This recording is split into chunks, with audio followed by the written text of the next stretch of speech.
விஜய் சேதுபதி சாரோட first promo release ஆகிடுச்சு. இந்த சீசன் பூரா அவர் மேலே நிறைய விமர்சனங்கள் இருந்துச்சு. அது எல்லாத்தையும் அடித்து தவிடு பொடி ஆக்கிற மாதிரி இன்றைக்கி ஒரு அதிரடியான முடிவோடு அவர் வந்திருக்காரு. 2 பேர்த்துக்கும் ரெட் கார்டு கொடுக்குற மாதிரி.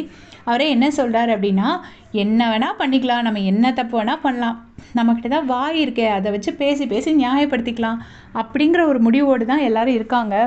அந்த சீசனில் அது நடந்துச்சு, இந்த சீசனில் இது நடந்துச்சு, அங்கே வேறு மலையாளம் பிக் பாஸில் நடந்துச்சு, ஹிந்தி பிக் பாஸில் நடந்துச்சுலாம் நிறைய சொல்கிறாங்கல்ல.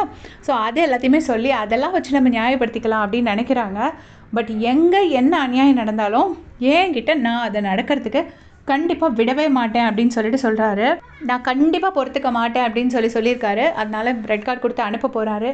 அண்ட் உண்மையிலே இது வந்து ஒரு எப்படி சொல்கிறது, இந்த சீசன்லேயே ஒரு பெரிய ஒரு முக்கியமான மொமெண்ட்டுன்னு தான் சொல்லணும். ஏன்னா நிறைய பேர் சொல்லிட்டாங்க ரெட் கார்டு கொடுக்கணும்னு. ஆனால் இவங்க ஆரம்பத்தில் கொஞ்சம் கண்டிச்சிருந்தாங்கன்னா இன்றைக்கி இந்த அளவுக்கு 2 பேரும் இவ்வளோ எக்ஸ்ட்ரீம் ஸ்டெப்புக்கு போயிருக்க மாட்டாங்க. சாண்ட்ராக்கு இந்த அடியும் பட்டிருக்காது, அவங்க லைஃப்பும் பாதிக்கப்பட்டிருக்காது. இது எல்லாத்துக்குமே பிக் பாஸும் விஜய் சேதுபதி சாரும் இனிஷியல் டேஸில் கொஞ்சம் லீனியண்ட்டாக விட்டது தான் மெயின் காரணம். அவங்க வாயால் வந்து எல்லாத்தையுமே நியாயப்படுத்தும் போது எதுக்காக இவர் ஆன்னு மண்டையாட்டிகிட்டு இருந்தாருங்கிறது எனக்கு புரியல. அப்போவே கொஞ்சம் கண்டிச்சு, எந்த ரூல்ஸும் மதிக்க மாட்டேன் அப்படின்னு சொல்லும் போதே கொஞ்சம் கண்டிச்சிருந்தாங்கன்னா இது வந்து பாரும் கமர்தனும் இந்த லெவலுக்கு தப்பு பண்ணுற லெவலுக்கும் போயிருக்க மாட்டாங்க. அண்ட் அது வந்து இன்றைக்கி அவங்க லைஃப்பையும் பாதிச்சிருக்கு. 2 பேரோட லைஃபுமே தேவையில்லாமல் ஒரு நெகட்டிவ் தானே. அவங்களும் ஒரு மனுஷங்க தானே.